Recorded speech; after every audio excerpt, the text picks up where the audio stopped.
Isang casual o fan di umano ng SB19 namigay ng tickets sa upcoming concert ng SB19. Siya ay si John Vincent Acuba at kinulikot natin ang kanyang account at ito'y nakapublic naman. So ibig sabihin, okay lang dahil nakapublic.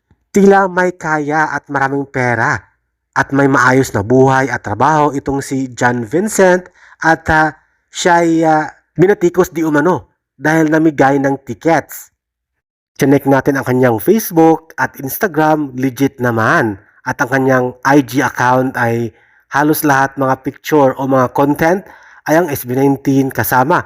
Of course, ang boys. Mahilig siya umattend ng mga event, mga music event, mga mini concert. At ito nga, halos lahat SB19 event ang kanyang naatinan at may mga larawan pa at may mga kuha doon sa mga event na kanyang inatinan o syempre nagpunta siya doon para magsaya kasama ang mga boys.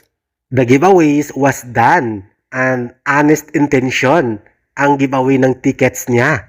Dagdag pa niya, I encourage everyone to verify information before to make any conclusions. I am open to clarifying the situation and providing proof if needed. I value transparency and trust of 18. Hinahandle na ito na may respeto.